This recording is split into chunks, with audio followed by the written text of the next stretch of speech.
आज तपाईहरुलाई मैले चाहिँ मेनली गरेर युज अफ फोर्स एन्ड वार भन्ने एउटा त्यो पछाडिको एउटा टपिक हेर्नुस् हैन। त्यहाँनेरिबाट मैले सुरु गर्छु।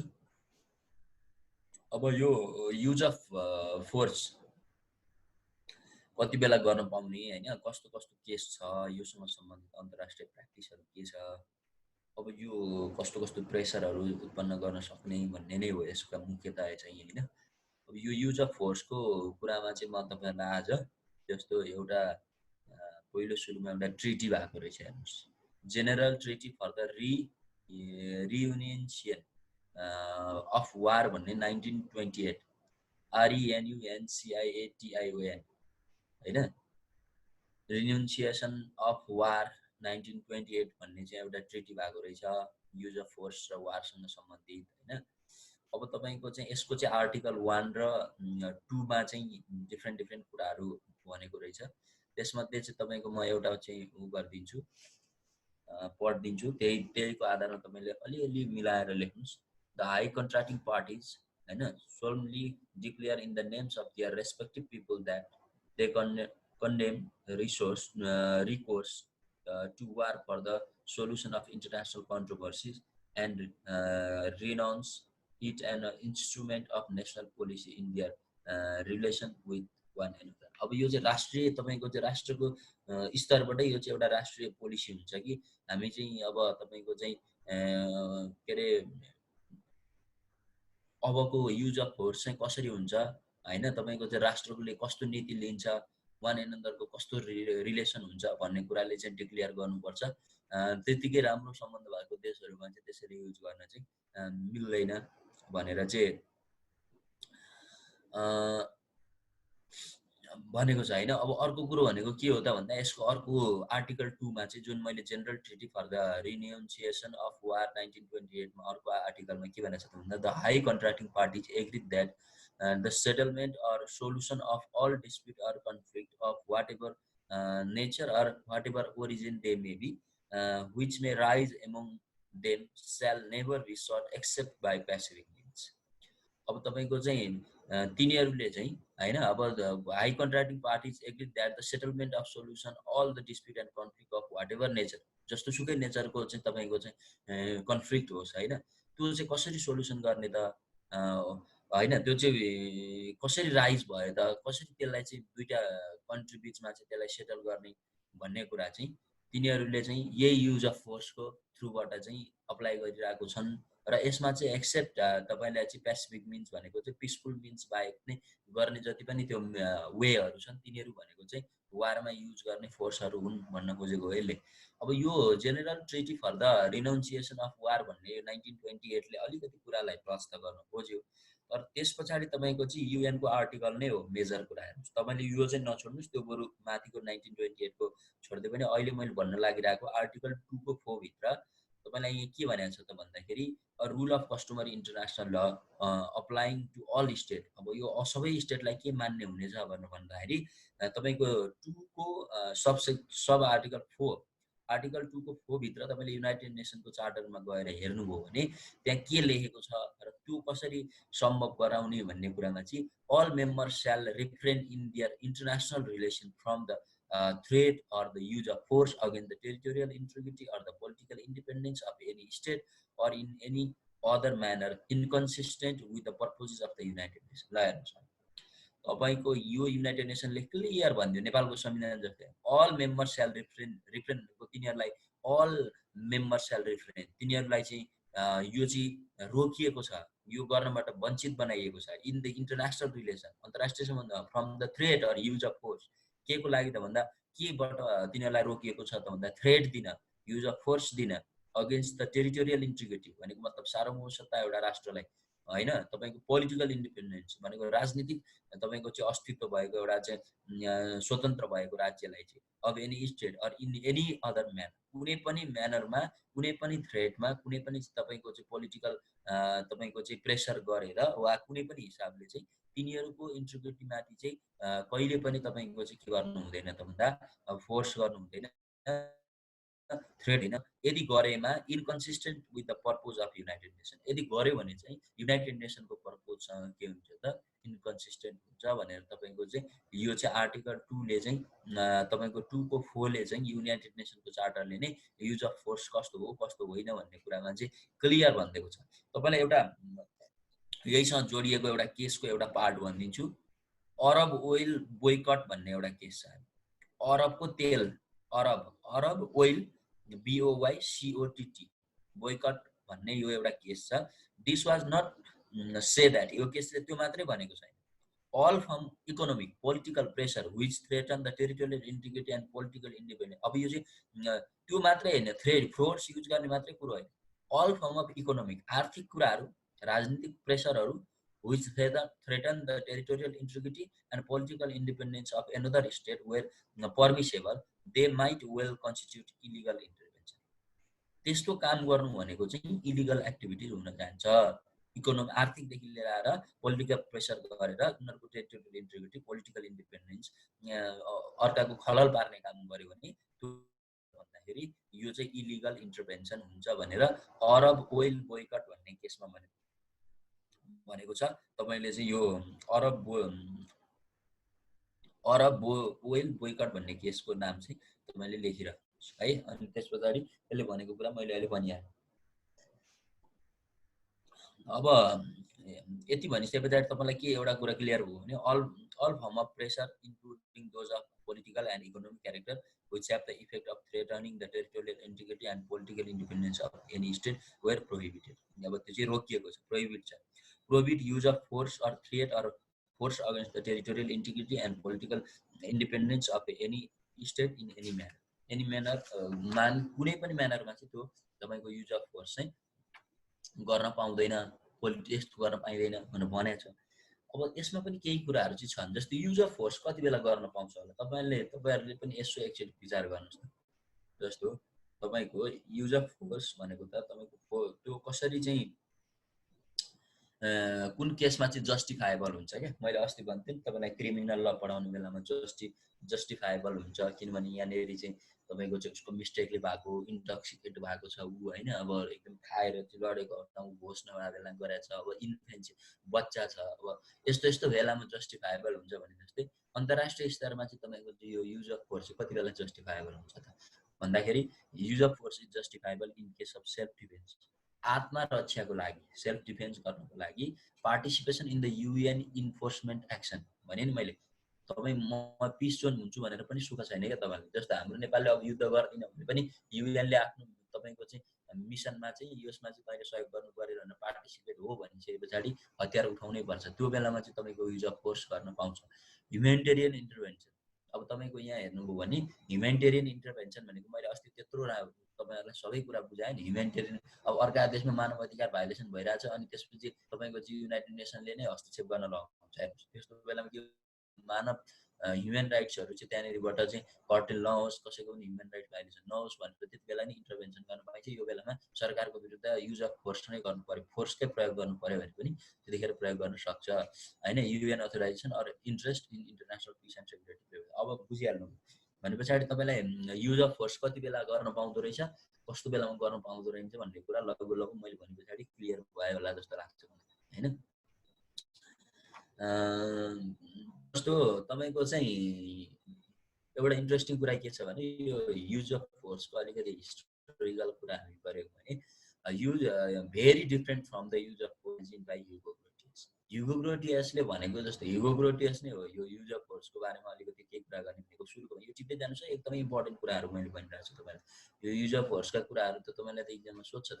यो युज अफ फोर्समा चाहिँ तपाईको ह्युगो ग्रोटियसले इमेजिन गरेको कुरा भन्दा धेरै।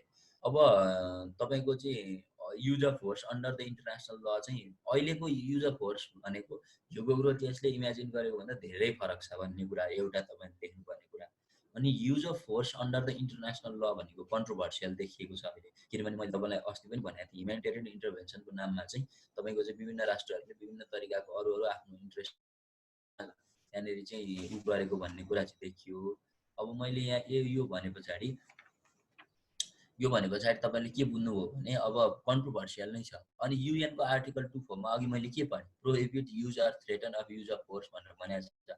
1945 मा प्रोफेसर के रे यो प्रोफेसर क्रिस्टियन ग्रे भन्ने मान्छेले मोर देन 100 मेजर वारहरू चाहिँ तपाईँको चाहिँ त्यतिखेर भएको थियो, but there are no justification to use of force. अब त्यतिखेर चाहिँ 100 भन्दा बढी मेजर वार भएको, अनि त्यस पछाडि तपाईँको चाहिँ कसैको पनि जस्टिफिकेसन चाहिँ दिएको थिएन कि।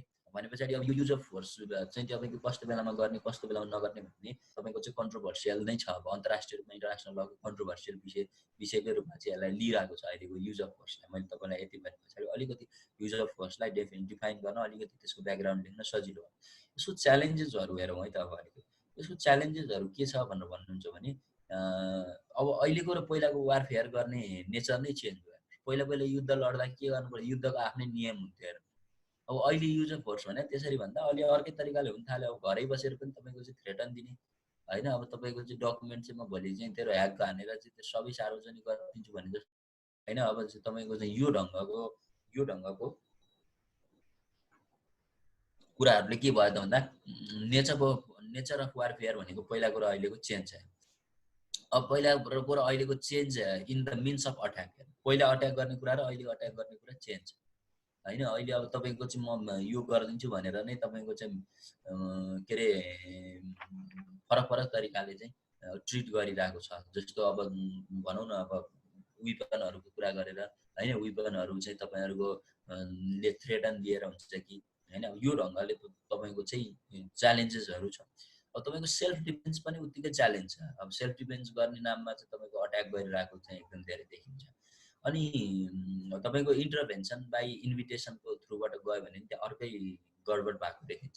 जस्तै मेरो देशमा आइज हस्तक्षेप गर, अब मलाई गाह्रो भइसक्यो, यहाँ मेरो सरकार बचाउन भनेर बोलाउँछ, अनि हस्तक्षेप चाहिँ आफू अनुकूल गरिदिन्छ क्या। अब तपाईँको यो अधिकांश त्यही त थियो नि। अब तपाईँको चाहिँ उहाँ अफगानिस्तानमा पछि चाहिँ के अरे अफगानिस्तानले आफ्नो सरकार बनाइदिए, आफ्नो सरकारको अस्तित्व बचा भनेर लास्टमा तपाईँको कम्युनिस्ट सरकार ढलिसके पछाडि अफगानिस्तानमा चाहिँ त्यस्तै भयो। लास्टमा उसले एउटा आफ्नो कठपुतली सरकार बनाइदिएर लास्टमा आफू अनुकूल काम गर्दै गयो कि। अब त्यस्तै हुन्छ यो चाहिँ इन्भिटेसन बाई इन्टरभेन्सन गर्दाखेरि चाहिँ यही हुन्छ। अब युएन चार्टरले पनि centralise the power to the use of force के भन्दाखेरि चाहिँ इन द सेक्युरिटी काउन्सिलमा नै यसको पावर सेन्ट्रलाइज छ। सेक्युरिटी काउन्सिलले चाह्यो भनेदेखि झ्याप्प तपाईँको चाहिँ आर्महरू होइन त्यो तरिकाले चाहिँ प्रयोग गर्छ भन्ने नै हो यसको। अनि यति भने पछाडि अब यहाँ तपाईँले दुईवटा स्कुलको थट छ भनेर बुझ्नु पर्यो होइन। अब दुईवटा स्कुलको थट भने के हो भन्नुहुन्छ भने, one say only military attack is armed. एउटाले भन्छ के भन्छ भने अन्ली मिलिटरी अट्याक जो छ नि त्यो आर्म तपाईँको चाहिँ त्यो मात्रै अट्याक के अरे युज अफ फोर्स हो भनेर एउटा स्कुलले भन्छ। तपाईँले यहाँ दुईवटा स्कुलको थट लेख्नुपर्छ है, टु स्कुल अफ थट भनेर लेख्नुपर्छ यो युज अफ फोर्ससँग सम्बन्धित। एउटाले के भन्छ अरे अन्ली मिलिटरी अट्याक मात्रै एउटा चाहिँ तपाईँको चाहिँ अट्याक हो, युज अफ फोर्स गर्ने भनेको त्यो मात्रै हो भनेर भन्छ होइन। अब तपाईँको चाहिँ another says both military and non military can be attack. तपाईँको मिलिटरी र नन मिलिटरी दुइटै चाहिँ अट्याक हुनसक्छ। मिलिटरीमा अट्याक गर्ने बित्तिकै चाहिँ त्यो चाहिँ अट्याक हुने, त्यो चाहिँ युज अफ फोर्स हुने। तर तपाईँको चाहिँ यो के अरे नन मिलिटरी एक्टिभिटिज चाहिँ युज के अरे अट्याक नहुने भन्ने चाहिँ होइन।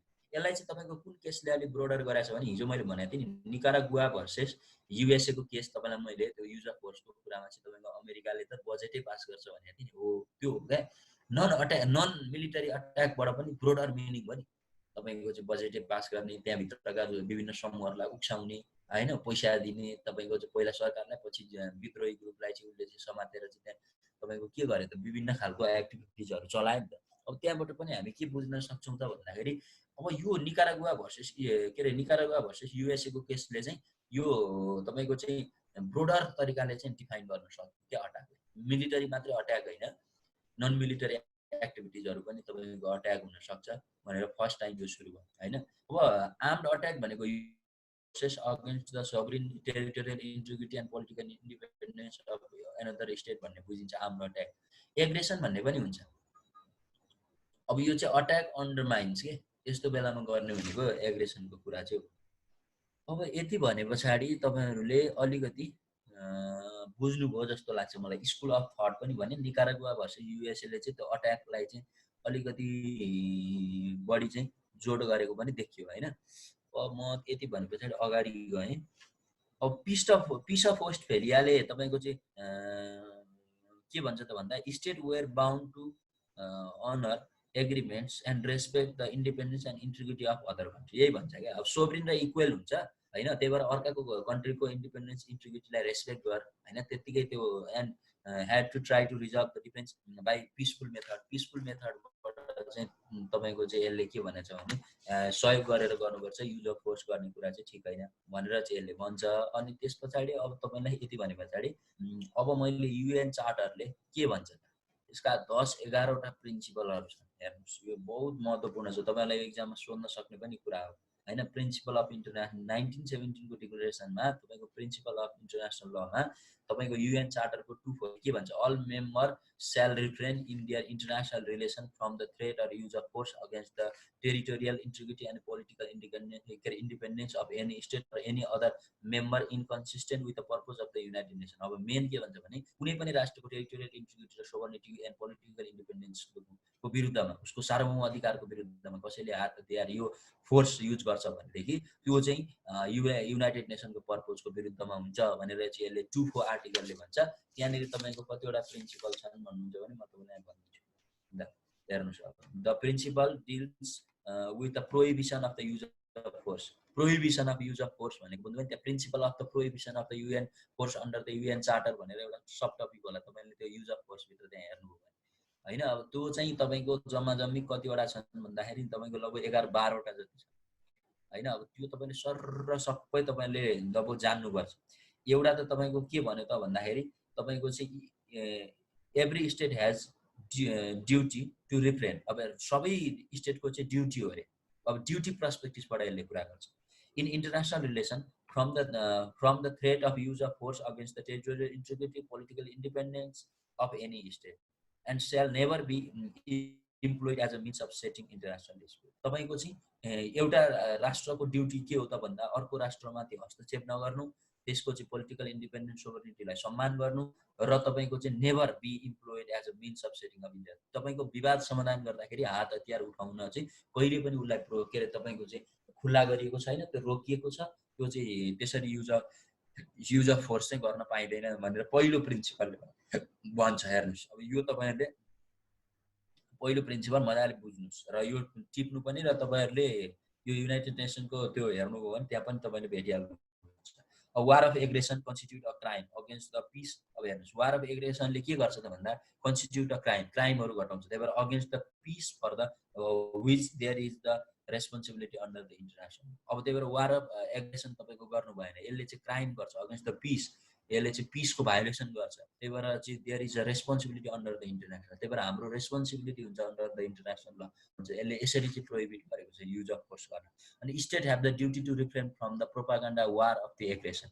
हो, अब वार अफ एग्रेसनको चाहिँ प्रोपागान्डाहरू चाहिँ गर्नबाट रोक्नुपर्छ। हेर्नुहोस्, अब कुनै पनि राज्यले अर्को राज्यलाई तपाईँको चाहिँ refrain from the propaganda or wars of aggression चाहिँ गर्न दिनु भएन भन्ने कुरा यसले गर्छ। Every state has the duty to refrain from the threat or use of force to violate the existing international boundary of another state. हो, अब अन्तर्राष्ट्रिय बााउन्ड्रीहरूसँग सम्बन्धित इन्टरनेसनल ल जति पनि छन् त्यो भाइलेसन गर्ने गरेर तपाईँको चाहिँ के भनेको छ त threat or use of force चाहिँ गर्नु भएन, यसले चाहिँ भन्न खोजेको। अनि refrain to violate international lines of declaration such as armistice line भनेर भन्छ। अब हेर्नुहोस्, डिमार्केसनहरू तपाईँको चाहिँ भाइलेट इन्टरनेसनल डिमार्केसनहरू चाहिँ गर्नु भएन भन्न खोजेको मतलब के हो त भन्दा एग्रिमेन्ट गरेर चाहिँ तपाईँको बााउन्ड्री बनाइसके पछाडि त्यसलाई रेस्पेक्ट गर्नुपर्छ होइन। आर्मिस्टिक लाइनहरू भन्छ। अब आर्मीहरू यहाँसम्म प्रवेश गर्न पाउने, यहाँसम्म प्रवेश गर्न नपाउने भनेर तपाईँको जुन इन्टरनेसनलले पहिल्यै सुरु उनीहरूले एग्री गरिसकेको हुन्छ त्यो कुरालाई भाइलेसन गर्नु भएन। अनि refrain from the act of reprisal. Reprisal मैले रिप्राइजल हिजै भनेको छु तपाईँहरूलाई। रिप्राइजलको बारेमा तपाईँको चाहिँ मैले हिजो भनिसकेको छु, involving the use of force. हेर्नुहोस्, अब रिप्राइजलहरू गर्न पाउँदैन, यो इलिगल एक्टिभिटिज हो, युज अफ फोर्स गर्न पाइँदैन। जबरजस्ती तपाईँले चाहिँ इलिगल एक्टिभिटिजहरू अरूको कन्ट्रीमा चलाउनु हो भने त त्यसले त प्रोहिबिट गरेको युएनको चार्टरको भाइलेसन हुन्छ। हेर्नुहोस्, अनि refrain from the any forcible action which deprives people referred. हो, यहाँ भने अब फोर्सेबल एक्सनहरू गर्न पाउँदैन, जसले चाहिँ equal right, self determination, freedom and इन्डिपेन्डेन्सलाई चाहिँ भाइलेसन गर्छ, त्यस्ता चाहिँ तपाईँको चाहिँ एक्टिभिटिजहरू, फोर्सेबल एक्टिभिटिजहरू पनि गर्न पाइँदैन। Refrain from the organising or encouraging the organisation of irregular force, armed band and machineries or the inclusion or the territory of the another state. अब यो पनि तपाईँलाई क्लियर छ, इरेगुलर फोर्सहरू गर्न नपाउने, आर्म्ड तपाईँको ब्यान्ड्सहरू चाहिँ त्यहाँ क्रिएट गर्न नपाउने, अनि तपाईँको त्यस्ता संस्थाहरूलाई चाहिँ इन्करेज गर्न नपाउने होइन। त्यहाँ अर्गनाइजिङ त्यहाँ भनेको छ, refrain from the organising or encouraging the अर्गनाइजेसनहरूलाई इन्करेज गर्न नपाउने, त्यस्ता जसले आर्म्ड कन्फ्लिक्टहरू, आर्म्ड ब्यान्डहरू बनाउँछन्, त्यस्ता चिजहरूले चाहिँ अर्काको स्टेटलाई चाहिँ थ्रेटन हुन्छ। Refrain from organising, establishing, एसिस्टिङ and participating in the act of civil हो यहाँ भने। अब त्यस्तो संस्थाहरूसँग नजोडिने, जस्तो हुन्छ नि, अब यो चाहिँ अल कायदासँग चाहिँ एउटा सङ्गठित छ भने चाहिँ यता चाहिँ पाकिस्तानतिर चाहिँ तपाईँको चाहिँ हेर्नुभयो भने होइन, अब यतापट्टिको फेरि तपाईँलाई त्यस्तै सङ्गठनहरूतिर जोडिएको, त्यस्ता सङ्गठनहरूलाई उचाइलेको, त्यस्ता सङ्गठनहरूलाई हात हतियार दिएको भनेर अमेरिकालाई पहिलेदेखि चाहिँ एउटा आरोप चाहिँ जहिले पनि आइरहेको हुन्छ नि त होइन। अब हो त्यस्तो स्थितिमा चाहिँ तपाईँको के हो त भन्दा एनदर स्टेटहरूलाई चाहिँ तपाईँको सहयोग गर्ने कुरा चाहिँ यो युनाइटेड नेसनको फोर्सको विरुद्धमा छ, प्रोहिबिटेड फोर्स छ भन्नु भन्छ। The territory of the state shall not be the object of military occupation resolution हो। अब यो मिलिटरी अकुपेसनको रिजोल्युसनको लागि होइन, त्यसकारण from use of force shall not be object of के अरे acquisition by the another state from the तपाईँको चाहिँ त्यही अब युज अफ फोर्सबाट चाहिँ त्यसलाई अर्काको स्टेटलाई चाहिँ अट्याक गर्ने वा युज अफ फोर्स गर्ने भन्ने, अकुपेसन गर्ने भन्ने, त्यो पनि युनाइटेड नेसनको चाहिँ प्रोहिबिसनभित्र पर्छ। Pursue in good faith negotiation to reduce the international tension and strengthen confined among the state हो। अब यो चाहिँ तपाईँको चाहिँ गुड फेथले चाहिँ नेगोसिएसन गर्नु पर्यो, इन्टरनेसनल टेन्सनहरू चाहिँ घटाउनु पर्यो, स्ट्रेन्थनहरू चाहिँ घटाउनु पर्यो, तपाईँको विश्वास चाहिँ क्रिएट गर्न सक्नु पर्यो। अनि comply in good faith with their obligation under the generally recognized principle and rule of international law to the maintenance of the international peace and security। यो भनेको के भन्नुहुन्छ भने अन्तर्राष्ट्रिय शान्ति सम्झौता कायम गर्न, अन्तर्राष्ट्रिय कानुनका चाहिँ सिद्धान्तहरू पालना गरेर तपाईँको चाहिँ गुड फेथमा चाहिँ तिनीहरूलाई अप्लाई गरेर हामी चाहिँ यो जुन युनाइटेड नेसनले प्रोहिबिट गरेका युज अफ फोर्सहरू जो छ त्यसलाई चाहिँ हामी रेस्पेक्ट गर्नुपर्छ भनेर यो 12वटा प्रिन्सिपलहरू तपाईँलाई युनाइटेड नेसन प्रिन्सिपल अफ त्यहाँनिर तपाईँले मजाले हेर्न सक्नुहुन्छ। Under the UN charter prohibition of the use of force भन्ने विषयमा चाहिँ तपाईँको ठ्याक्क लेखेको छ। अब यो तपाईँले लेख्न सक्नुभयो, यति कुरा तपाईँले एक्जाममा कभर गर्न सक्नुभयो भने त बेस्ट भइहाल्यो। यो तपाईँलाई उसको कुरा रह्यो होइन, प्रिन्सिपलको कुरा रह्यो होइन। अब फोर्सको कुरा गर्नुपर्छ तपाईँसँग। अब फोर्समा मैले दुईटा तपाईँलाई मैले थ्योरी अघि भनिहालेँ। मुख्य रूपमा थ्योरीहरू के भयो त भनेर भन्दाखेरि एउटा आर्म्ड अट्याक भयो, अनि both military and non military भन्नाले जस्तो इकोनोमी, पोलिटिकल प्रेसर होइन, यस्तो खालको क्या। अब इकोनोमी के अरे बोथ मिलिटरी नन मिलिटरी अट्याकको कुरा आउँछ, अनि अन्ली मिलिटरी अट्याक भयो भने त्यसलाई तपाईँको एउटा थर्ड भयो, अर्को both military and non military attack भनेको अर्को थर्ड हो। अब यति भने पछाडि तपाईँलाई चाहिँ फोर्सको बारेमा मैले अलिकति तपाईँलाई म कोट्याउँछु। जस्तो फोर्स भन्नाले तपाईँलाई मेनली गरेर के बुझ्नु पर्यो त भन्दा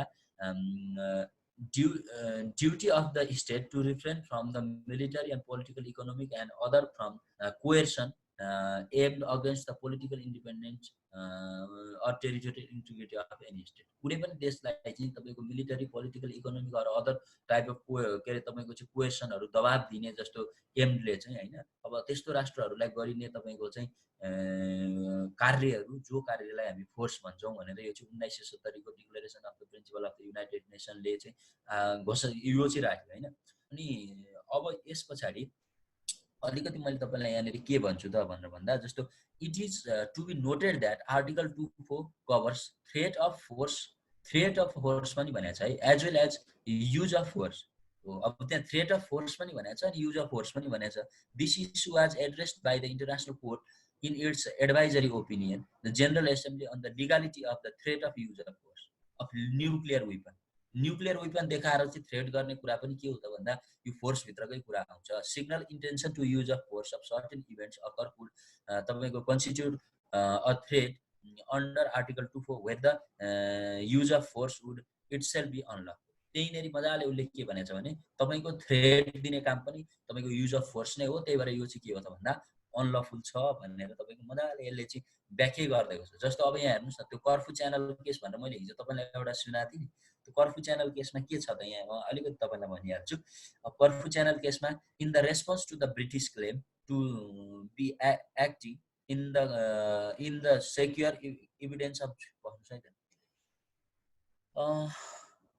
declared that the all right of intervention was manifestation of the policy of force, such as in the past given rise the most serious abuse, such cannot as a find peace in India allowed to such article, it would be reserved the most powerful and might usually lead to international justice.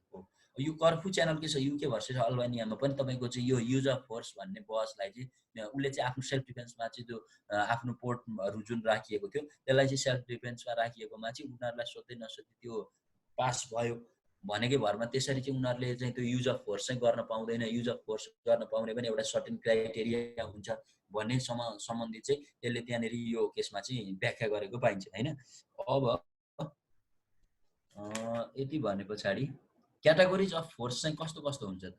Categories of force, अब फोर्सको categories भन्ने तपाईँहरूलाई सबैलाई लगभग थाहा छ, मैले भनिसकेको छु।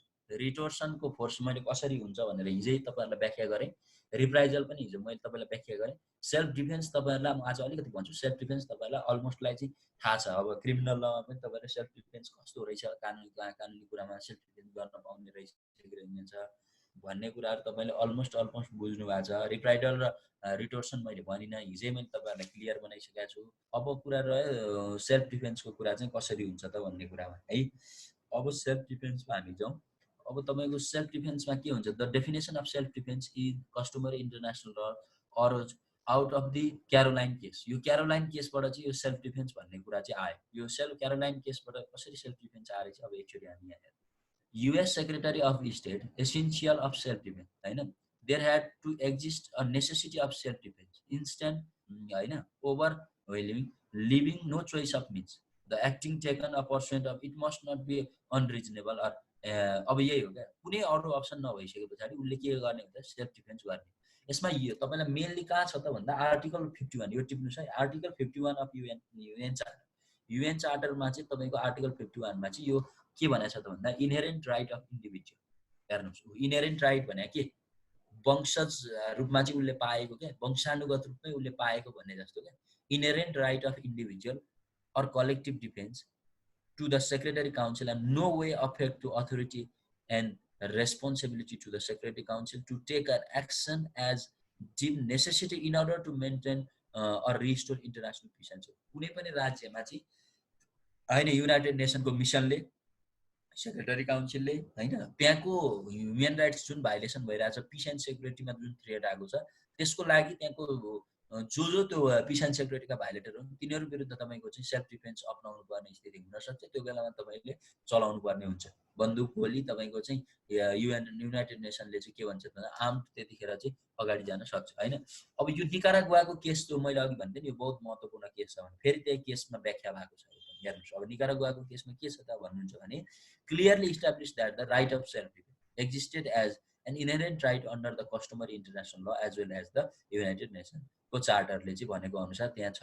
In order to restore force in itself in self-defense, a state has to able to demonstrate that it has been the victim armed attack, it breaks and burden of the. अब के छ भने यो अमेरिकाले चाहिँ मिलिटरी एक्टिभिटिज गरिदिइसके पछाडि त्यहाँको चाहिँ तपाईँको थ्रेटन बढ्दै गयो क्या। उनीहरूलाई चाहिँ अब आफ्नै देशभित्र पनि तपाईँको चाहिँ अट्याकहरू हुने होइन, आफ्नै देशभित्र चाहिँ तपाईँको चाहिँ बलियो बलियो हात हतियार सहित चाहिँ तपाईँको चाहिँ त्यहाँको जनता चाहिँ अगाडि आइरहेको छ, त्यहाँका पिपलहरू चाहिँ त्यहाँको विद्रोही ग्रुपहरू चाहिँ अगाडि आइरहेको छ भने पछाडि त उनीहरूले सेल्फ डिफेन्स अप्नाउनुको विकल्प रह्यो। त्यही भएर त्यहाँ के भयो त भन्दा पछि तपाईँको त्यो जुन चाहिँ विद्रोही ग्रुपहरूलाई अमेरिकाले सहयोग गरेको थियो निकारागुवामा, त्यति बेला के भएको थियो त भन्दा उनीहरूले चाहिँ के अरे तपाईँको त्यो विद्रोही ग्रुपहरूलाई चाहिँ अमेरिकाले सहयोग गरेको भन्ने हिसाबमा चाहिँ निकारागुवाले के गरेको भन्दा अब त आफ्नो राज्यलाई चाहिँ तपाईँको यो विद्रोही ग्रुपबाट यो अमेरिकाका चाहिँ यिनीहरू कठपुतलीहरू हुन्, यिनीहरूले चाहिँ अब हाम्रो देशको उसमा चाहिँ खलल पुर्याउँछन् भनेर उनीहरूको विरुद्ध सेल्फ डिफेन्स दिनुपर्ने भनेर तपाईँको चाहिँ हात हतियार उठाएको थियो क्या।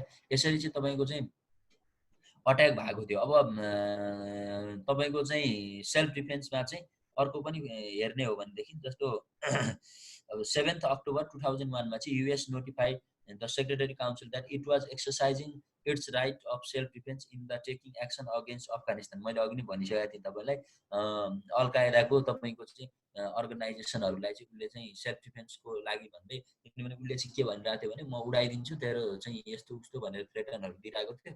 लास्टमा सेल्फ डिफेन्सको नाममा चाहिँ उसले त्यहाँनिर हानेको भन्ने, उसले चाहिँ त्यहाँनिर बन्दुक चलाएको वा त्यो उनीहरूले चाहिँ आर्म्ड त्यहाँनिर लिएर गएको आर्म्डलाई चाहिँ चलाएको भन्ने कुरा चाहिँ देखिन्छ। त्यस्तै गरी self defence is legitimate both under the, अब यो सेल्फ डिफेन्स कति बेला लेजिटिमेट हुन्छ त, कति बेला वैधानिक हुन्छ त भन्ने प्रश्न पनि आउँछ। Self defence is legitimate both under the United के अरे कस्टमरी ल एन्ड युनाइटेड नेसनको 51 को तपाईँको चाहिँ त्यति बेला त्यो अनुसार चाहिँ कस्टमरी लले भने अनुसार र युनाइटेड नेसनको 51 को त्यो आर्टिकल 51 को चार्टर अनुसार चाहिँ सेल्फ डिफेन्स चाहिँ मानिन्छ। अब यो के अरे लेजिटिमेट मानिन्छ भन्ने कुरा हो। यति तपाईँले दुईवटा कुरा लेख्न सक्नुहुन्छ जस्तो लाग्छ मलाई होइन सेल्फ डिफेन्समा। अब despite controversy and disagreement it is an indisputable core or competence of state to restore the force in the order to repel and attack. Attack त्यसरी गर्ने भन्ने होइन क्या। सेल्फ डिफेन्स भनेर त आपतकालीन अवस्था हो, पछि सेटल चाहिँ अर्को तरिकाले गर्नुपर्छ भन्ने कुरा हो क्या। अब यो चाहिँ तपाईँले यसलाई भन्दाखेरि कसरी भन्नु पर्यो भने आर्टिकल 24 अफ युनाइटेड नेसनको अघि मैले युएन चार्टरका त्यत्रा प्रिन्सिपल 12वटा प्रिन्सिपल भने नि, त्यो प्रिन्सिपलको जस के बुझ्नु पर्यो त भन्दा त्यो प्रिन्सिपल भन्दा यो चाहिँ एक्सेप्सन हो सेल्फ डिफेन्स भनेर चाहिँ बुझ्नु पर्यो क्या। अब तपाईँको चाहिँ सेल्फ डिफेन्स वेन तपाईँको चाहिँ यसमा के हुन्छ भन्दा नेसेसरी अर प्रोपोर्सनल हुनु पर्यो क्या। सेल्फ डिफेन्स पनि सेल्फ डिफेन्स भन्दाखेरि के त भन्दाखेरि, ओके यहाँ टाइम सक्यो जस्तो छ। विराज, हेलो विराज,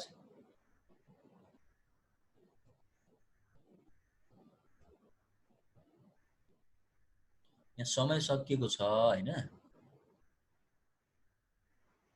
टाइम सकियो त। त्यही त, यो रिजोइन गर्नुपर्ने हुन्छ। म इन्ड गरिदिन्छु अनि ल तपाईँले यसमै जोइन गर्नु त।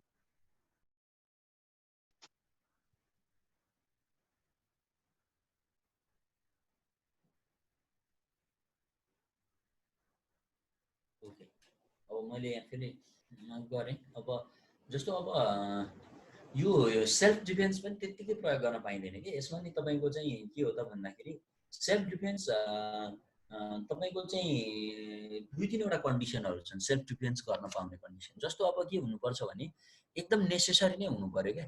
जति बेला मन लाग्यो त्यतिखेर सेल्फ डिफेन्सको नाममा चाहिँ तपाईँले त्यत्तिकै उ गरेर हुँदैन, अट्याक गरेर हुँदैन। सेल्फ डिफेन्स भनेको नेसेसरी एन्ड प्रोपोर्सनल हुनुपर्छ। प्रोपोर्सनल भनेको तपाईँको त्यसमा चाहिँ दुई बराबरको भाषामा जानु पर्यो कि। जस्तै उसले तपाईँको सानो क्षति बनाएछ, तपाईँले उसको देशै ध्वस्त बनाउने भन्ने कुरो हुँदैन नि त। त्यस कारण प्रोपोर्सनल हुनुपर्छ भन्ने एउटा अर्को कन्सेप्ट भने त्यो ओइल प्लेटफर्म केस भन्ने इरान भर्सेस युएसएको केस छ एउटा। त्यो तपाईँले केसको नाम लेख्नुभयो भने हुन्छ, इरान भर्सेस युएसए। यसमा पनि मजाले भनेको छ क्या, वेन तपाईँको चाहिँ can not wait for secretary council to pass the resolution. अब यो केसमा के छ त भन्दा युएस के अरे त्यो युनाइटेड नेसनले कहिले रिजोल्युसन पास गर्ला र तपाईँको चाहिँ म चाहिँ सेल्फ डिफेन्सको वेपन के अरे प्रयोग गर्छु भनेर कुर्ने नै होइन क्या। यस्तो सिचुएसन आउँछ, त्यो बेला तपाईँले अट्याक नगरी विकल्पै छैन भनेदेखि तपाईँले सेल्फ डिफेन्स अप्नाउनु पाइन्छ भन्ने कुरा हो। यसमा अर्को पनि एउटा पोइन्ट छ, तपाईँले दुईवटा त्यो भयो। अर्को एउटा पोइन्ट लेख्दाखेरि अब need to certain degree of seriousness, यसमा चाहिँ डिग्री अफ सिरियसनेस चाहिँ एकदम केही न केही डिग्री सर्टेन डिग्री चाहिँ चाहिन्छ, सिरियसनेस भएकै हुनुपर्छ। अनि specific intent of attack has to be establish होइन। प्रायः अब त्यो इन्टेन्सन पनि देख्नुपर्छ क्या। सेल्फ डिफेन्स भनेको तपाईँ विरुद्ध त्यो अट्याक चाहिँ इन्टेन्सनली नै भइरहेछ भन्ने पनि त्यो हुनु पर्यो क्या। Prior settle statement of warning before तपाईँको initiating measures for self defence क्या। अब तपाईँको चाहिँ सेल्फ डिफेन्स अपाउनुभन्दा पहिला चाहिँ एउटा चाहिँ तपाईँले वार्निङको पनि एउटा चाहिँ के दिनुपर्छ भन्दा नोटिस चाहिँ दिनु पऱ्यो क्या।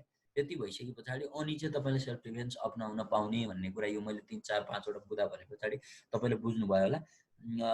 अब यो 2003 तिर अमेरिकाको त्यो बुश डक्ट्रिन भने जस्तो तपाईँको चाहिँ त्यसमा चाहिँ त्यही हो क्या उनीहरूले अट्याक चाहिँ तपाईँको इजरायललाई चाहिँ सेल्फ डिफेन्सको नाममा चाहिँ होइन मैले अस्ति पनि यो केस तपाईँलाई भनेको थिएँ सेल्फ डिफेन्सको नाममा चाहिँ उसले चाहिँ अट्याक गरेर चाहिँ प्लेनका त्यत्रा मान्छेलाई मारिदिन्छ किनकि हाम्रो बुसलाई चाहिँ अट्याक गर्ने भन्ने कुरा चाहिँ भनेको थियो भनेर त्यस्तो ढङ्गले चाहिँ उनीहरूले अट्याक गराएछ क्या अब त्यसलाई सेल्फ डिफेन्स कसरी हो भन्ने होइन त्यहाँ त अब तपाईँको कुनै किसिमको एक्टिभिटिज नै भएको नि छैन आफ्नो तपाईँको पुरा सेक्युरिटी मेन्टेन गर्नुपर्ने बेलामा उल्टो चाहिँ गएर अर्काको उसलाई चाहिँ प्लेनलाई नै जी कति भन्ने मैले नाम पनि भनेको थिएँ त्यतिखेर तपाईँलाई त्यो प्लेनलाई त्यसले उडाइदिएको छ होइन अब त्यसरी चाहिँ तपाईँको चाहिँ अब के अरे यो सेल्फ डिफेन्सको काम चाहिँ भएको छ अब अर्को भनेको यसमा मैले तपाईँलाई कलेक्टिभ सेल्फ डिफेन्स भन्ने एउटा अर्को पनि टपिक छ त्यहाँनिर त्यसलाई पनि तपाईँले थोरै हेर्नुहोस् historically it is the right of the state to take up arms defend themselves from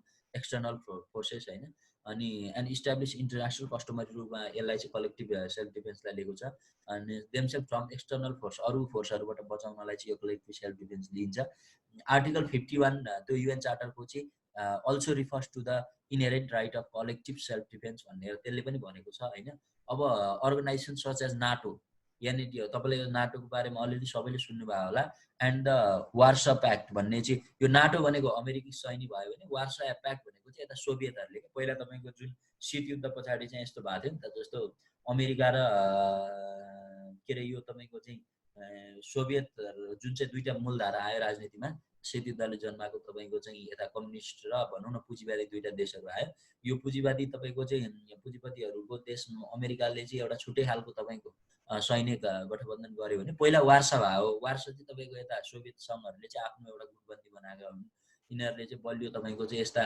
पुँजीवादी देशहरूको विरुद्ध प्रहार गर्न भनेर यिनीहरूले चाहिँ आफ्नो बलियो देखाउनुको लागि यो त वार्सा बनेको हो भने नाटो भनेको अमेरिका देशहरूले बनाएको चाहिँ छुट्टै सैनिक भयो where establish after the second world War specifically based on the right of the collective self defence हो अब यो चाहिँ ठ्याक्कै कलेक्टिभ सेल्फ डिफेन्सको लागि तपाईँको कलेक्टिभ सेल्फ डिफेन्स गर्नको लागि अब हामीलाई चाहिँ अट्याक गर्यो भने हामी एक हुनुपर्छ पहिला पहिला यो तपाईँको हेर्नु न जस्तो अहिले पो त्यो तपाईँको चाइना त्यस्तो छैन नत्र त सोभियत सङ्घ त पहिला त तपाईँको कम्युनिस्ट कन्ट्रीहरू भयो भने त उसले त त्यहाँ गएर चाहिँ आफ्नो चाहिँ मिलिटरी एक्टिभिटिजहरू गर्ने त्यो के अरे पुँजीपतिहरूको विरुद्ध लड्नको लागि आफ्नो सेना पठाउने यताबाट सोभियत सङ्घले शीत युद्धमा त्यही थियो अनि यता अमेरिकाले आफ्नोपट्टिबाट गर्थ्यो अब यसको पछिल्लो अन्तिम उदाहरण भनेको चाहिँ त्यही अफगानिस्तान नै हो जस्तो लाग्छ मलाई चाहिँ जहाँसम्म अफगानिस्तानलाई नै यिनीहरूले गोटी बनायो भने अस्ति अफगानिस्तानलाई तपाईँको त्यहाँ कम्युनिस्ट सरकार थियो कम्युनिस्ट सरकार धरापमा बनाउन त्यसले चाहिँ विद्रोही ग्रुपहरूलाई त्यहाँको तालिबान अल कायदा तपाईँको चाहिँ यो चाहिँ के अरे लादेन यो बिन लादेनदेखि लिएर सबलाई अमेरिकाले सुरुमा उचाल्यो यतापट्टि कम्युनिस्ट सरकारलाई कमजोर बनायो उता यो सोभियत सङ्घले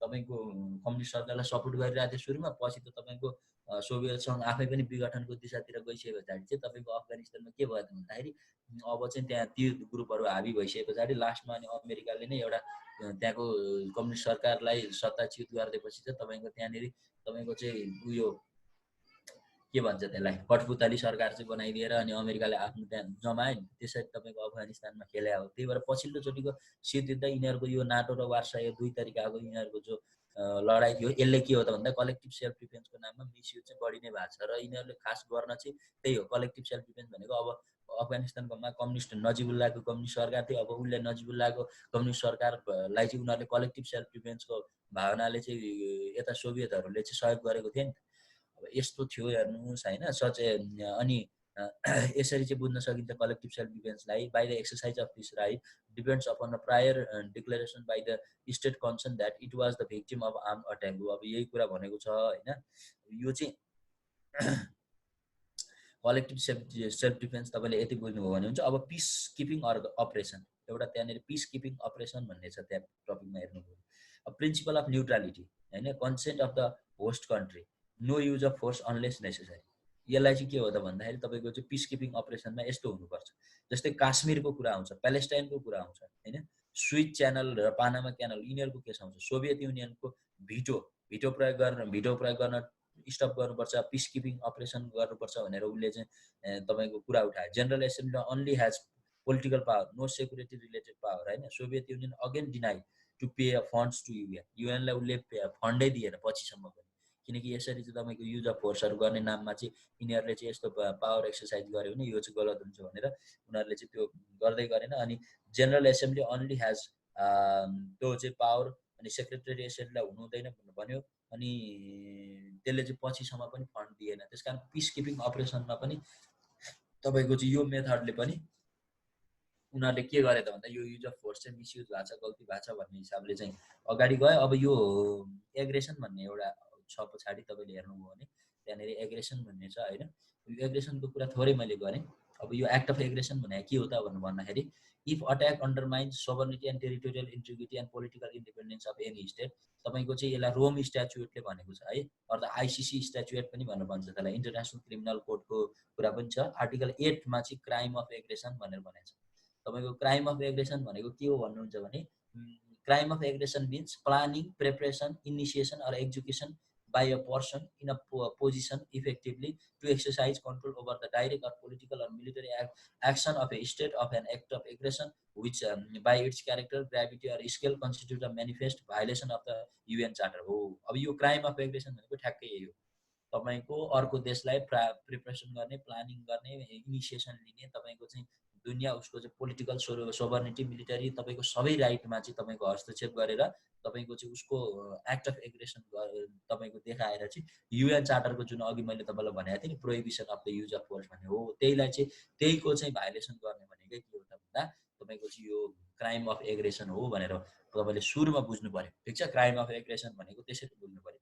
त्यस पछाडि एक्ट अफ एग्रेसन मिन्स, अब एक्ट अफ एग्रेसनको कुरा गर्दा the use of arm force by a state against the sovereignty, territorial integrity and political independence of the another state or any other manner inconsistent with the charter of UN भनेको त्यो act of aggression भनेको UAN चार्टरको प्रोभिजनसँग चाहिँ inconsistent हुने। जस्तो नेपालमा कुनै पनि कानुन, कुनै पनि काम यदि संविधानसँग बाजिन गएमा बाजिएको हदसम्म त्यसलाई चाहिँ के त भन्दा अमान्य हुने भन्ने विषय चाहिँ सुरुमा छ भनेदेखि अब यही कुरा चाहिँ यहाँ पनि भनेको हो।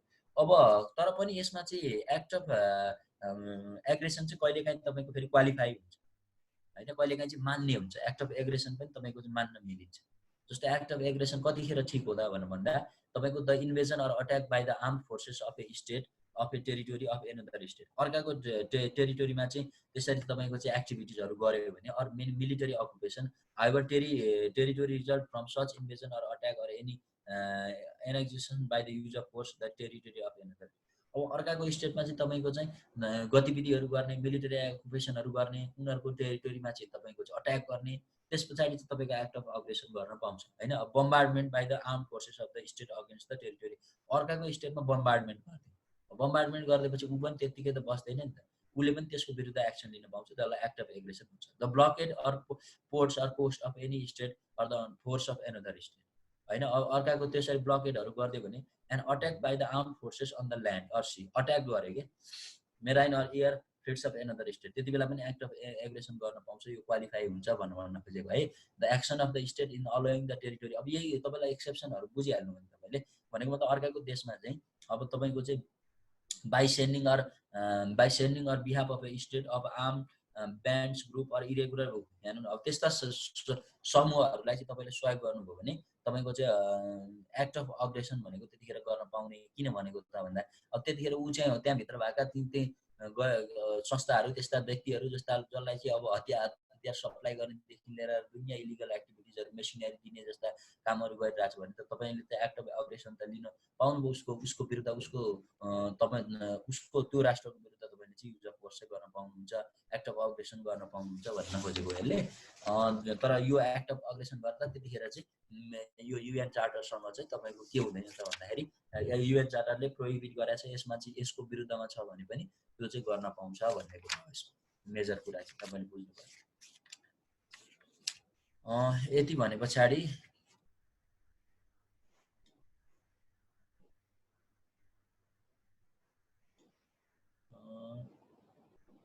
अब के भन्ने, यो त युज अफ फोर्सको कुरा त मैले सबै सकेँ तपाईँहरूलाई होइन। अनि अब तपाईँले principal of humanity, principal of necessity, general principal of international humanitarian ल त्यहाँ हेर्छु है सिलेबस पे।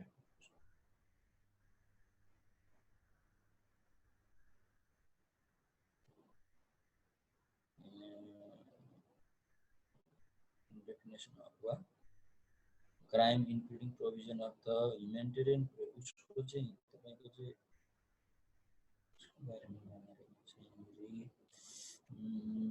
यति भनेपछि त्यहाँ युज अफ फोर्सको बारेमा तपाईँले अलिअलि सुनेकै बारेमा पनि धेरै कुरा लेख्नुहुन्छ कि अब हो इन्टरनेसनल ह्युमेनिटेरियन ल भनेको छ नि त्यहाँ हेर्नु न तल्लोमा चाहिँ अब एन्ड लज अफ वारफेयर भनेको छ हो अब हामी त्यही गर्ने लज अफ आर्म कन्फ्लिक्ट भनेर पनि भन्छ त्यसलाई हेर्नुहोस् होइन अब त्यो चाहिँ यो खास चाहिँ बेसिक कुरा नै छ होइन तपाईँहरूले अब बुझ्ने कुरा तर यसमा अब राइट टु अट्याक भन्ने कुरा पनि भनेको छ जस्तो हिगो ग्रोटियसले right to attack after the second world war UN charter जस्तो the law that governs the way in which warfare conducted भनेर भन्ने कुरा पनि सुरुमा केही चाहिँ अलिअलि भएको छ अब at present develop the international humanitarian law अब पहिला जस्तो चाहिँ छैन अहिलेको इन्टरनेसनल ह्युमेनिटेरियन लहरू चेन्ज छ सुरुमा चाहिँ तपाईँको लज अफ आर्म कन्फ्लिक्टमा त्यस्तो ह्युगो ग्रोटियसहरूले त राइट टु अट्याक भन्ने नै छ राइट टु वार भन्ने नै छ उसले त त्यसरी पनि भनेको छ अब आफ्टर सेकेन्ड वर्ल्ड वार चाहिँ युएन चार्टरले चाहिँ अब राइट टु वार चाहिँ छैन भन्ने कुरा चाहिँ गरेको छ अब तपाईँले चाहिँ महाभारतमा तपाईँको हेर्नुहुन्छ भने अब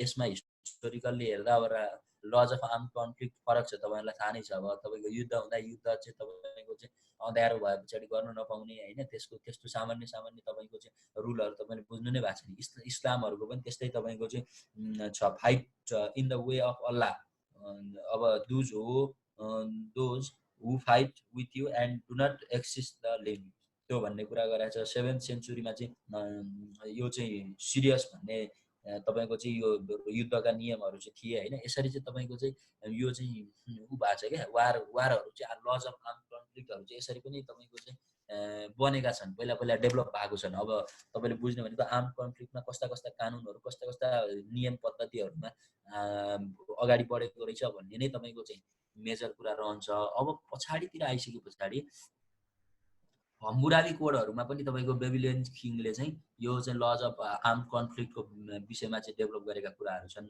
अब यो नेपोलिक वार र अमेरिकन सिभिल वारमा पनि तपाईँका चाहिँ धेरै कुराहरू चाहिँ आएको छन् होइन नेपोलिक वार 1815 र अमेरिकन सिभिल वार 1865 को कुरा गर्दाखेरि हामी त्यहाँ देख्न सक्छौँ after American civil war to the regulation destruction of war होइन ग्रेट इम्प्याक्ट द वर्ल्ड अब त्यसले चाहिँ कसरी गरेको रहेछ त्यहाँ चाहिँ त्यो भन्ने कुरा हो अमेरिकन सिभिल वारमा चाहिँ अब्राहम लिङ्कनको त्यो चाहिँ expert of international law to devise the rule for the parties तपाईँले यो मैले भनेको कुरा बुझ्न अब तपाईँहरूसँग फुर्सद छ भने तपाईँलाई एउटा मुभी हेर्न म सजेस्ट गर्छु अमेरिकाको तपाईँले अलिकति सिभिल वार बुझ्नलाई यो लिङ्कन भन्ने एउटा मुभी हेर्नुहोस् लिङ्कन अब्राहम लिङ्कनको बारेमा भनेको उसलाई पछि गोली हानेर जुन हत्या गरेको भन्ने छ उसले यस्तो मजाले त्यहाँ पार्लियामेन्टलाई इन्फ्लुएन्स गरेर चाहिँ त्यो चाहिँ तपाईँको ब्ल्याकहरू स्लेभरी हटाउनेदेखि लिएर आएर तपाईँको चाहिँ वारलाई उसले इन गराउनु सिभिल वारको इन गराउनु उसले जस्तो महत्त्वपूर्ण भूमिका खेलेको छ तपाईँले त्यो मुभी डाउनलोड गरेर हेर्न सक्नुहुन्छ यो लिङ्कन भन्ने त्यहाँनिर तपाईँले बुझ्नुहुन्छ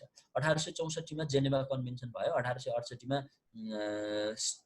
सेन्ट पिटर्सबर्ग डिक्लेरेसन भन्ने आयो अब वर्ल्ड वार फर्स्ट पछि तपाईँको चाहिँ अब Geneva convention for the protection of the prisoners of war भन्ने आयो प्रिजनमा चाहिँ के अरे वारमा चाहिँ प्रिजनर्स बनाएकाहरूलाई चाहिँ कसरी प्रोटेक्सन गर्ने भन्ने विषयमा चाहिँ त्यहाँ तपाईँको टपिकमा पनि छ हेग ल कन्भेन्सन आयो 1879मा पछि 1907मा आयो त्यसमा चाहिँ तपाईँको चाहिँ जेनेभा लको चाहिँ 4वटा कन्भेन्सनहरू चाहिँ मेजर इम्पोर्टेन्ट छ जस्तै protect wound and sick in land भनेको छ अब protect wound and sick in sea भनेको छ अब वन्डेडहरूलाई घाइतेहरूलाई चाहिँ ल्यान्डमा भएको घाइतेहरूलाई सीमा भएको घाइतेहरूलाई होइन प्रिजनर्स अफ वारहरू चाहिँ तपाईँको रेगुलेट गर्ने अनि प्रोटेक्ट द डिफेन्स सिभिलियन्स भन्नेलाई चाहिँ प्रोटेक्ट गर्नुपर्छ भनेर जेनेभा कन्भेन्सन 1947मा 4वटा आएको छ अनि पछाडि थप 3टा प्रोटोकलहरू आयो होइन कन्ट्रोल इन्टरनेसनल आर्म कन्फ्लिक्ट अनि control non international arm conflict अनि फ्ल्याग्स अफ रेड क्रस भनेर चाहिँ यो 3वटा प्र्याक्टिस चाहिँ पछि तपाईँको चाहिँ एडिसनल प्रोटोकलको रूपमा चाहिँ आएको छ भने पछाडि जेनेभा लले जम्मा 1947 तपाईँको कतिवटा भयो त भन्दा 7वटा तपाईँको नयाँ कुराहरू चाहिँ यसको पछि 3वटा पहिला 4वटा गरेर यसले चाहिँ लज अफ आर्म कन्फ्लिक्टको विषयमा चाहिँ बोलेको छ मैले भनिहालेँ तपाईँलाई protect wounded and sick in ल्यान्डमा घाइते भएकाहरू protect wounded and sick in सीमा घाइतेहरू भएकाहरू रेगुलेट द प्रिजनर्स अफ वारलाई चाहिँ रेगुलेट गर्ने जस्तो प्रिजनर्स अफ वारलाई रेस्पेक्ट गर्ने उनीहरूलाई चाहिँ तपाईँको बन्दी बनाएर पनि तपाईँको चाहिँ उनीहरूको राइटहरू चाहिँ हुन्छ त्यहाँभित्र पनि होइन जस्तो प्रिजनर्स अफ वार बनाउँदाखेरि अस्ति इन्डिया र पाकिस्तानको भनेको थिएन त्यो क्याप्टनको मिलिटरीले पाकिस्तानले समायो अब त्यो प्रिजनर्स अफ वार भनेको चाहिँ उसलाई चाहिँ आफ्नो देश जान दिने, उसको चाहिँ आफ्नो एउटा राइट तपाईँको के हो त्यो कुरा चाहिँ पाउनको लागि के गर्नुपर्छ पछि म तपाईँलाई अहिले भन्छु। त्यो प्रिजनर्स अफ वार इम्पोर्टेन्ट पनि छ। यो कुराहरू र अनि प्रोटेक्ट एन्ड डिफेन्ड सिभिलियनहरूलाई प्रोटेक्ट गर्ने डिफेन्ड गर्ने काम चाहिँ यो गर्नुपर्छ भनेर लज अफ आर्म कन्फ्लिक्टमा चाहिँ तपाईँको यो भन्छ। पछि एडिसनलमा 3टा कुरा, control the international arm conflict, अन्तर्राष्ट्रिय आर्म्ड कन्फ्लिक्टहरूलाई चाहिँ कन्ट्रोल गर्ने, control non international arm conflict, अनि non arm international arm conflict जस्तो अघि इकोनोमिक पोलिटिकल प्रेसरहरू तिनीहरूलाई पनि कन्ट्रोल, अनि फ्ल्याग्स अफ रेड क्रसको फ्ल्यागहरू चाहिँ राख्ने भनेर भन्ने कुरा यो चाहिँ मेनली गरेर इन्टरनेसनल ल भयो। जेनेभा प्रोटोकल भनेर 1925मा पछि आयो होइन। अनि UN general assembly has adopted several resolution in which it calls for strict observation by all state of the principle and अब युनाइटेड नेसनले पनि त्यही अनुसारको चाहिँ तपाईँको चाहिँ प्रिन्सिपलहरू डेभलप गर्दै गयो लज अफ आर्म कन्फ्लिक्टको विषयमा। यति भने पछाडि तपाईँले लज अफ आर्म कन्फ्लिक्ट कस्तो कस्तो तरिकाले प्र्याक्टिस भएर रहेछ अन्तर्राष्ट्रिय रूपमा कसरी आएको रहेछ भन्ने कुरा बुझ्नुभयो। अब general principle of international humanitarian लको कुरा गर्नु अलिकति। जेनरल प्रिन्सिपल अफ तपाईँको चाहिँ इन्टरनेसनल ह्युमेनिटेरियन ल भनेको तपाईँले बुझिहाल्नुभयो होइन। ह्युमेनिटेरियन लमा तपाईँको के हुन्छ, प्रिन्सिपल अफ डिस्टिङसन भनेर भन्छ। अब यो डिस्टिङसन भनेको के हो त भन्दा डिस्क्रिमिनेसनको उसबाट आएको यो चाहिँ, जस्तै डिस्टिङ्ग्विस गर्नु पऱ्यो क्या। अब को चाहिँ युद्धमा पार्टिसिपेट हो को चाहिँ होइन होइन, त्यो डिस्टिङ्ग्विस नभइकन चाहिँ तपाईँको चाहिँ टार्गेट गरेर भएन क्या। त्यही भएर प्रिन्सिपल अफ डिस्टिङसन भनेको यहाँ चाहिँ डिस्क्रिमिनेसन हुन जरुरी छ। जस्तो अब यो कन्ट्रीले यो कन्ट्री होस्टाइल हो, यो कन्ट्रीले होस्टाइलिटी गरेको छ, यो कन्ट्री चाहिँ यो युद्धमा पार्टिसिपेट छ, यो छैन, अनि नहुनेलाई पनि अट्याक गरेर त भएन। त्यही भएर general principle of international humanitarian ल भित्रको एउटा मुख्य प्रिन्सिपल के हो त भन्दा प्रिन्सिपल अफ डिस्टिङसन, छुट्याउने, को युद्धमा पार्टिसिपेट छ को युद्धमा पार्टिसिपेट छैन त्यो पत्ता लगाउने। And means of method of warfare होइन, use the military target before attack. अब पहिला चाहिँ अट्याक गरिहाल्ने हो त, पहिला मिलिटरी टार्गेट गर्ने थियो होइन। अब इफेक्टिभ वार्निङ दिने त्यो पनि, अनि त्यसपछि फेरि अर्को देशलाई चाहिँ तेरो देशमा पनि यस्तो हुनसक्छ है तिमीहरू पहिला अवेर भइराख्नु भन्ने। अब केही नै छैन त्यतिकै अट्याक गर्यो भने त त्यो त प्रिन्सिपल अफ डिस्टिङसन त्यो त आकर्षित हुन्छ, यो चाहिँ गलत हुन्छ भनेर चाहिँ एउटा general principle of international humanitarian लमा आउने कुरा। अब प्रिन्सिपल अफ ह्युम्यानिटी ल हेर्नुहोस् त, अब प्रिन्सिपल अफ ह्युम्यानिटी कति महत्त्वपूर्ण कुरा छ। साधारण सिभिलियनहरूलाई मार्यो भने होइन त्यो त अब तपाईँको चाहिँ इनह्युमेन ट्रिटमेन्ट भयो नि त, ह्युमेन ट्रिटमेन्ट गर्नु पऱ्यो क्या उसलाई। जस्तो कि उसको डिसेन्ट फ्युनरल होइन, उसको चाहिँ आफ्नो त्यो चाहिँ उसको आफ्नो परम्परागत ढङ्गले उसलाई चाहिँ मर्न दिने होइन, मतलब मरेको चिजलाई चाहिँ उसको परम्परा ढङ्गले उसलाई चाहिँ जलाउनु। डु नट एक्सप्लोइट द बडीलाई चाहिँ एक्सप्लोइट गर्नु भएन। Do not give unnecessary pain and suffering. तब तपाईँको चाहिँ युद्ध भनेको तपाईँको समग्र एउटा स्टेटको पोलिसी विरुद्ध, तपाईँको स्टेटले गरेको गल्ती विरुद्ध हो, इन्डिभिजुअलको विरुद्ध होइन, ह्युम्यानिटीको विरुद्ध होइन।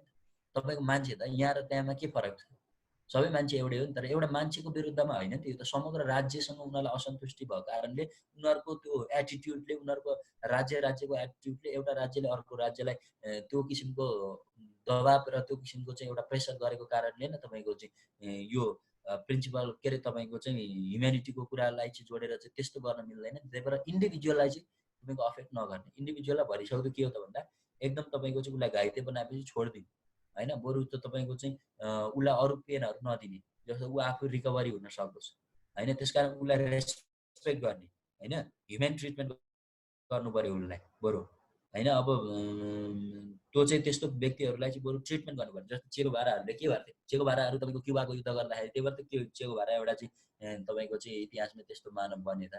अरू उनी चाहिँ वार हुन्थ्यो, वार भइसके पछाडि उसले उताको विपक्षीको व्यक्तिहरूलाई नि घाइते बनाइसकेपछि उसको त त्यो क्युबाको सरकारसँग उसलाई चाहिँ त्यतिखेर त्यो फिडेल कास्ट्रोहरूलाई असन्तुष्टि हो नि, थोरै त्यहाँको एउटा दुईवटा व्यक्तिसँग। त्यस कारण त्यो व्यक्तिहरू जो चाहिँ घाइते हुन्थ्यो वारमा, उसले आफ्नो पक्षका व्यक्ति, किनभने ऊ त डक्टर थिए, अनि उसले आफ्नो पक्षका व्यक्तिहरू र अपोजिट पक्षका व्यक्तिहरू दुइटैको चाहिँ तपाईँ उपचार गर्थे। त्यस्तो मानवता भएको मान्छे थियो। त्यही भएर यो प्रिन्सिपल अफ ह्युम्यानिटी भनेको बहुत महत्त्वपूर्ण कुरा हो हेर्नुहोस्। अनि प्रिन्सिपल अफ प्रोपोर्सनालिटी, अनि मिनिमम फोर्स युज गर्नु पऱ्यो क्या। तपाईँको चाहिँ यो ह्युम्यानिटेरियन लले के भन्छ भने अब मैले अघि नै भने नि, कान्छी औँला बराबरको तपाईँको चाहिँ ऊ गरेको छ, माझी औँला बराबरको तपाईँले अट्याक गरेर त भएन नि त, त्यही प्रोपोर्सनल चाहियो क्या। अब मेन कुरा यो प्रिन्सिपल अफ नेसेसिटी भन्नु भन्छ। नेसेसिटी भयो भने चाहिँ only attack if by doing so you get some military advantage. यदि तिमीले अट्याक गर्यो भने तिमीलाई के फाइदा हुन्छ भने मात्रै बल्ल तिमीले अट्याक गर्यो होइन। अब यसमा चाहिँ तपाईँको चाहिँ हेग कन्भेन्सन 1899 र 1907ले भनेको छ।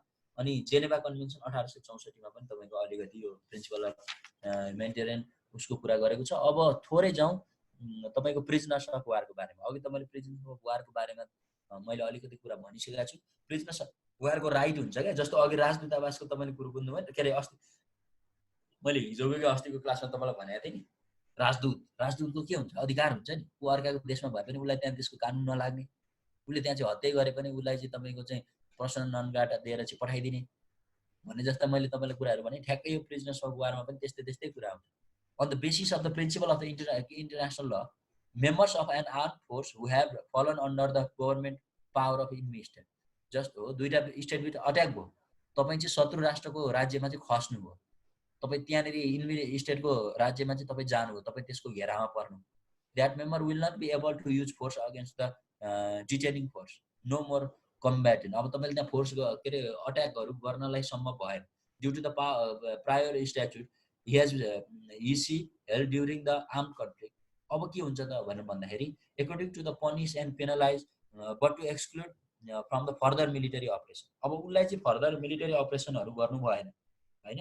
जस्तो यसमा एउटा दुईटा हुन्छ, not a criminal justice process, उसलाई क्रिमिनल जस्टिस दिन पाइँदैन, but capturing because letting them go cause threat to themselves.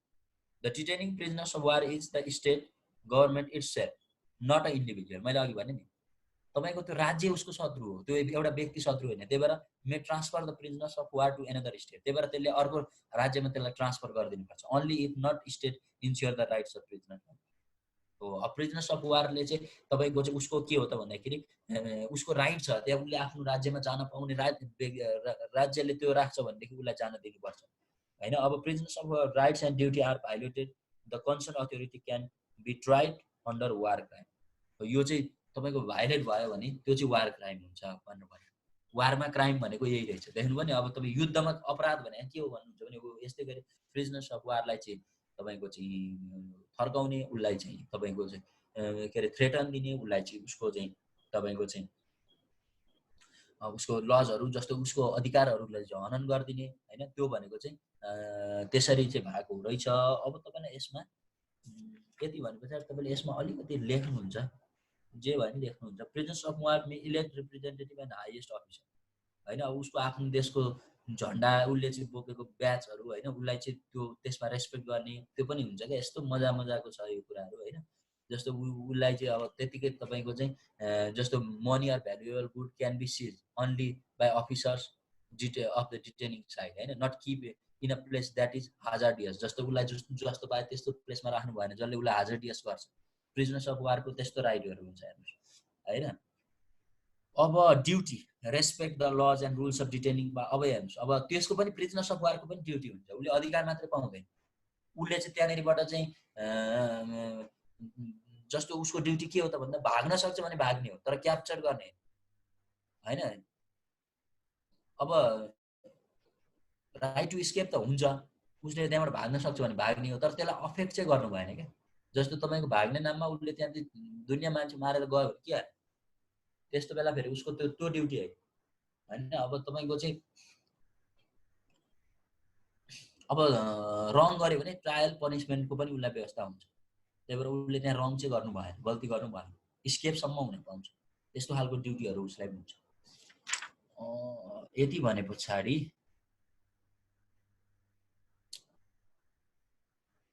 अब वार क्राइम भनेको अघि मैले तपाईँलाई भने नि, all the remaining crimes does not require any jurisdictional threshold होइन। अब यसमा वार क्राइममा चाहिँ तपाईँको आइसिसी स्ट्याच्युटले पनि भने it should be the part of plan or policy or large scale commission of such crime, not necessary established one होइन, and organisational or state policy.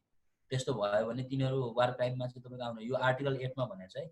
Article 8 talks about violation of the 4 principle of the IH committed only in the context of the arm conflict होइन। अब यसमा कुरा गरेको रहेछ यो। अब जस्तो यसमा के भनेको छ, can occur only in the context of international arm conflict. अब इन्टरनेसनल आर्म कन्फ्लिक्टको बेलामा चाहिँ हो there is the threshold for jurisdiction but grave breaches only the committed against the protected person. अब यस्तो बेलामा रहेछ जस्तो civilian in occupied territory under the enemy forces, यो पनि एउटा कुरा आउँदो रहेछ। अब म तपाईँलाई दुई तिनवटा कुरा भन्छु। जस्तै क्राइम अगेन्स्ट ह्युम्यानिटी भन्यो भने त्यो के हुन्छ त भन्दा मर्डर होइन, अनि insolvent, deportation or forcible transfer of the population, severe deprivation of the physical liberty, torture, rape, sexual slavery, enforce prostitution सबै यो आउने रहेछ। फोर्स प्रेग्नेन्सी, इन्फोर्स के अरे यो स्टेरलाइजेसन भन्ने रहेछ, इन्फोर्स डिसअपियरेन्स हराइदिने, गायब बनाइदिने, क्राइम अफ तपाईँको चाहिँ यिनीहरू भनेको चाहिँ क्राइम अगेन्स्ट ह्युम्यानिटी, मान्छेको विरुद्ध चाहिँ तपाईँको चाहिँ ह्युम्यानिटीको विरुद्ध चाहिँ यिनीहरूले गर्ने। जस्तो क्राइम अफ एग्रेसन, यो भनेको वार क्राइम भयो। हेर्नुहोस्, जिनोसाइड, जातीय हत्याहरू तपाईँको चाहिँ यो पनि तपाईँको चाहिँ वार क्राइमभित्र आउँछ। के अरे तपाईँको चाहिँ यो केमा आउँछ भने वार क्राइम्सभित्र आउँछ। भने पछाडि के आयो त, एउटा वार क्राइम आर्टिकल 8 अनुसार अल रिमेनिङ क्राइम्स होइन डज नट रिक्वायर एनी जुरिस्डिक्सनल थ्रेटहोल्ड, यो एउटा भयो। दोस्रो क्राइम अगेन्स्ट ह्युम्यानिटी, तेस्रो क्राइम अफ एग्रेसन, मैले अघि नै पनि तपाईँलाई भनिसकेको थिएँ, त्यसमा जेनोसाइडहरूको पनि कुरा आउँछ। जस्तो अर्को चाहिँ इन्टरनेसनल क्रिमिनल लमा चाहिँ यो कुराहरू भनेको छ। के भने मैले फेरि पनि म दोहोऱ्याइदिन्छु। क्राइम अफ एग्रेसन एउटा कुरा, दोस्रो जिनोसाइड दोस्रो कुरा, तेस्रो कुरा क्राइम अगेन्स्ट ह्युम्यानिटी, चौथो कुरा वार क्राइम्स। वार क्राइम्स भनेको रिमेनिङ क्राइम्स जति भन्छन् तिनीहरूलाई तपाईँको चाहिँ यसरी वार क्राइम्सहरू भनेर चारवटा छुट्याएको चाहिँ देखिन्छ है। राइट अफ एङ्गरै भन्ने पनि एउटा छ, त्यहाँ छ कि छैन?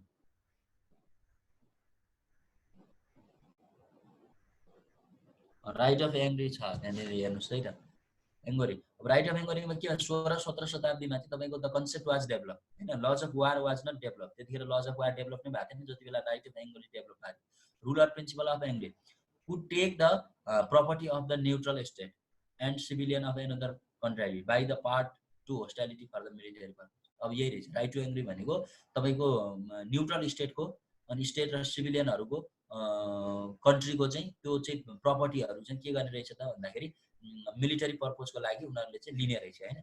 अब civilian object were not an object of military attack act of त्यो भने rules of right of angary is almost obsolete in international law today due to the practical reason. तर यो आज प्र्याक्टिस छैन संसारभरि है, त्यही त मैले अब्सोलेट रिजन भने नि।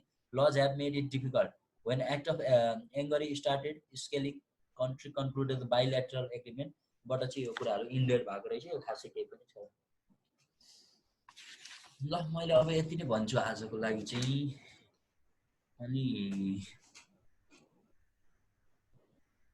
अब सक्यो एकछिन डिस्कस गर्नुपर्छ। हेलो विराज। हजुर दाइ, सक्यो आज? मैले चाहिँ मेरो तर्फबाट यो सबै भने होइन। अब यो ट्रिटीको कुराहरू अलिअलि चाहिँ बाँकी चाहिँ छ, यो फेरि अब हामीले पछि गर्छौँ। हजुर, आज चाहिँ हामी गर्दैनौँ। अब यो ट्रिटीहरू छ, त्यो ट्रिटीको बारेमा धेरै नै कुरा छ भन्नुपर्ने छ।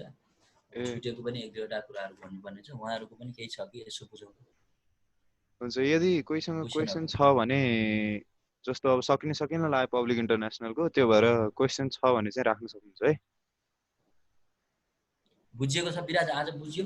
बुझिया छ आज राम्रो भएको थियो। एकछिन चाहिँ मेरो त्यो उनी साउन्ड नै आएन क्या अघि एकचोटि रिजोइन गर्ने बेलामा,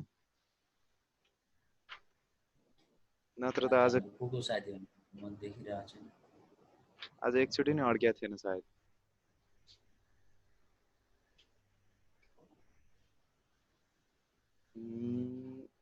अब यसो गरौँ न दाइ, त्यो जुन बाँकी छ नि ट्रिटी र क्वेसन एन्सर सेसन चाहिँ एकचोटि राख्नुपर्छ जस्तो भोलि। अब त्यही गर्नु पर्ला है। हुन्छ, आज चाहिँ अब यति गरौँ। यहाँ थ्याङ्क यू सर। भोलि क्वेसन भन्नुभएको छ यहाँ धेरैजनाले। ओके, त्यही नै गर्नु पर्ला। अब भोलि क्वेसन एन्सरको काम गर्नु पर्ला है। हजुर, हस् त।